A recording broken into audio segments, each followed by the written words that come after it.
បន្ទាប់ពីបិទសម្ភារអស់រយៈពេល 4-5 ថ្ងៃឥឡូវយើងមានស្តុកអីវ៉ាន់ថ្មីចូលនេះចង់បង្ហាញបងប្អូននៅស្តុកអីវ៉ាន់ដែលទើបតែចូលថ្មីទុំចូលថ្ងៃនេះហ្មងខ្ញុំបង្ហាញបានតែធូរៗដោយសារអីវ៉ាន់រៀងច្រើនដែរអញ្ចឹងយើងនិយាយវែងអត់កើតទេអញ្ចឹងវីដេអូវាបន្លាយ 2-3 ម៉ោងឥឡូវហើយពួកកាសខ្សែ Mac Hoco model M101 ដែលខ្ញុំថាចិត្តអស់ស្តុកណាឥឡូវមានស្តុកមកវិញដូចគ្នាម៉ូតនេះលក់ដាច់ខ្លាំងសម្លេងពីរោះតម្លៃត្រឹមតែ 12,000 រៀលទេ extension UPA 20អានេះត extend AUX បាន 2 ម៉ែត្រនេះក៏មានស្តុកដែរហើយបើនិយាយពីខ្សែ AUX ជើងនេះវិញគឺមកច្រើនម៉ូតមែនតើមានទាំងពួកខ្សែជ័រយើងធម្មតាពួកខ្សែត្រង់ហើយតម្លៃវិញក៏សមរម្យដូចគ្នា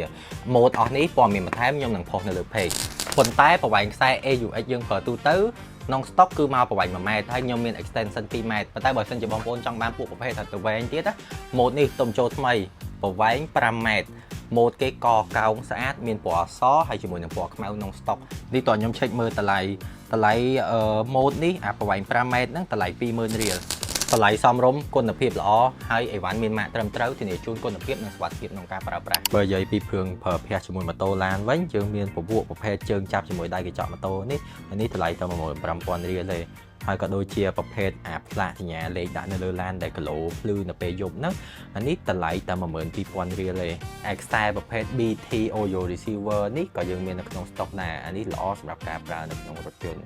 ស្រាប់ព័ត៌មានបន្ថែមបងប្អូនអាចឆាតមកសួរបានអានេះខាងខ្ញុំអត់ទាន់ដាក់តម្លៃទេអញ្ចឹងសម្រាប់ការតាមដានតម្លៃយើងនឹងផុសទៅតាមក្រោយហើយបើយើងងាកមកមើលម៉ូតនេះវិញម៉ូតនេះស្តៀងម៉ូតដែលខ្ញុំយកមកមុនប៉ុន្តែនេះម៉ូតដែលខ្ញុំយកមកមុនគឺពួក male ទៅ female 2សម្រាប់ម៉ូតមកក្រោយនេះគឺពួក series female 1 មក male 2វិញម៉ូតជាលៀសគ្នាបងប្អូនសម្រាប់វីដេអូនេះគឺខ្ញុំចង់បង្ហាញ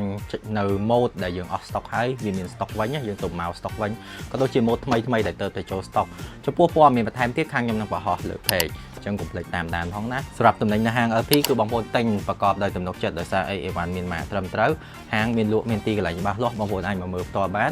ហើយសម្រាប់ការកម្មងបងប្អូនអាចកម្មងតាមអនឡាញក៏បានដែរតាម Facebook page នេះផ្ទាល់ហ្មងឬក៏ Telegram លេខ010 440 230 អរគុណសម្រាប់ការតាមដានវីដេអូនេះ